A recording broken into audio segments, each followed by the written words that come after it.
Assalamu alaikum. My name is Ahmad Irfan and my presentation topic is pop-up thread.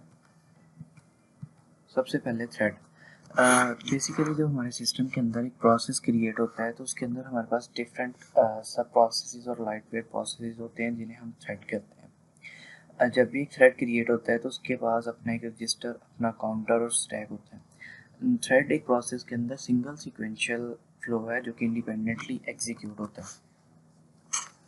Popup thread, हमें popup thread की ज़रूरत क्यों पड़ी? हम इसे एक एग्जांपल से समझते हैं कि हमारे पास एक प्रोसेस है जो कि मैसेजेस को प्रोसेस कर रहा है। ट्रेडिशनल अप्रोच ये है कि एक मैसेज आएगा, उस प्रोसेस के अंदर मौजूद थ्रेड के पास जाएगा, थ्रेड उसे एक्सेप्ट करेगा, अनपैक करेगा और प्रोसेस कर देगा। बट अगर हमारे पास एक ही टाइम में मल्टीपल मैसेजेस आते हैं तो वो एक प्रोसेस बहुत टाइम लगा देगा इसको करने में, यानी वो वन बाय वन करेगा इसलिए। सो हम इसके बाद इसके लिए हमारे पास एक अल्टरनेटिव अप्रोच है कि हम लोग एक न्यू थ्रेड क्रिएट करते हैं, पॉपअप थ्रेड।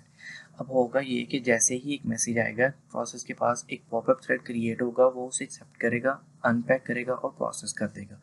इसी तरह अगर हमारे पास एक ही टाइम में मल्टीपल मैसेजेस आ जाएंगे तो पॉपअप थ्रेड के ज़रिए हम इजीली उन्हें मैनेज कर लेंगे। तो इस वे से हम इसे क्विकली और एफिशिएंटली मैनेज कर सकते हैं। ये इस स्लाइड में गिवन एग्जांपल यही हमें समझा रही है कि हमारे पास दो नेटवर्क्स हैं। नेटवर्क ए के अंदर हमारे पास एक ही प्रोसेस है, उसके पास एक ही एग्जिस्टिंग थ्रेड है। बट जो हमारे पास नेटवर्क बी है, इसके अंदर हमारे पास जैसे ही मैसेज आता है एक पॉपअप थ्रेड क्रिएट हो जाता है। ठीक है, इसके बाद हमें थ्रेड की ज़रूरत क्यों पड़ती है?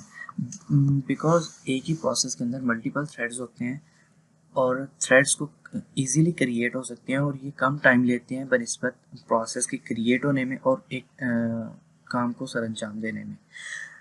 दूसरा इनका बेनिफिट ये है कि हम थ्रेड्स जो कि एक ही प्रोसेस के अंदर होते हैं तो हम इनके दरमियान जो कॉमन डाटा है वो शेयर हो सकता है, क्योंकि एक प्रोसेस के पास हमारे पास डाटा ब्लॉक्स होते हैं, कोड ब्लॉक होते हैं और फाइल्स होती हैं। ठीक है, तो हम जो इनमें से कॉमन डाटा है वो सारे थ्रेड्स ले सकते हैं इजीली। कॉन्टेक्स्ट स्विचिंग थ्रेड्स के अंदर फास्ट होती है बनिस्बत के प्रोसेस के अंदर, और हमारे पास जो थ्रेड्स होते हैं वो टर्मिनेशन टाइम में भी ज़्यादा टाइम नहीं लेते। टाइप्स ऑफ थ्रेड, दो तरह के हमारे पास थ्रेड्स होते हैं, यूज़र लेवल थ्रेड्स और कर्नल लेवल थ्रेड्स।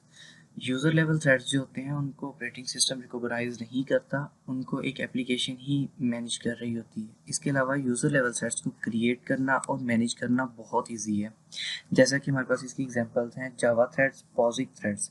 इसके अलावा यूज़र लेवल थ्रेड्स फास्ट होते हैं। दूसरी टाइप है हमारे पास कर्नल लेवल थ्रेड्स की। कर्नल लेवल थ्रेड्स हमारे पास ऑपरेटिंग सिस्टम में कर्नल लेवल पे बन रहे होते हैं और इनको मैनेज करना और कंट्रोल करना और मैनेज करना बहुत मुश्किल होता है। इनकी एग्जांपल्स है विंडोज़ के जो बनते हैं, विंडोज़ के थ्रेड्स और लिनक्स के थ्रेड्स।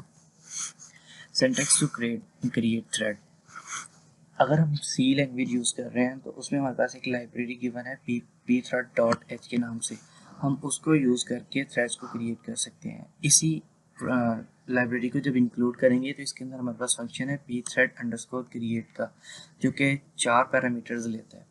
बेसिकली यही फंक्शन हमारे पास थ्रेड्स को क्रिएट करता है। ये चार जो हम लोग pthread_create को 4 पैरामीटर्स देते हैं, आईडी, एट्रीब्यूट, स्टार्टिंग रूटीन और आर्गूमेंट्स। थ्रेड आईडी जो है ये थ्रेड की आईडी होगी, एट्रीब्यूट्स अगर हमने उसे कोई पास करने हैं और आर्गूमेंट्स, और स्टार्टिंग रूटीन में हम वो फंक्शन देते हैं जो हमने थ्रेड से काम करवाना होता है। फॉर एग्जांपल ये हमारे पास एग्जांपल गिवन है कि हमने सबसे पहले थ्रेड की आईडी क्रिएट की pthread_t के डाटा टाइप से, उसके बाद हमने उसे पास कर दिया pthread_create को, और इसके अलावा हमने एक पॉपअप थ्रेड का फंक्शन क्रिएट किया हुआ है नीचे, उसे भी पास कर दिया। बेसिकली ये पॉपअप थ्रेड करता ये है कि हमारे पास 1 सेकंड के स्लीप से एक मैसेज प्रिंट कर देता है कि hello from the popup thread. इसी तरह एग्जांपल 2 गिवन है, बस इसके अंदर हम लोगों ने एट्रीब्यूट्स वगैरह पास किए हुए हैं।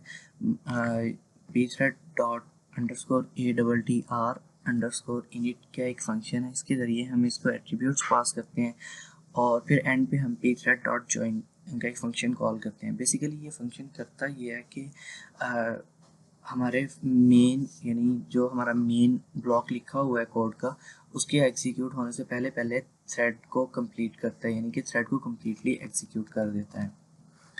और ये इस स्लाइड के ऊपर जो गिवन फंक्शन है रनर के नाम से, बेसिकली ये हमारा वही फंक्शन है जिसमें हम एक लूप के ज़रिए एक अपना जो भी रिक्वायर्ड काम है वो करवा रहे हैं।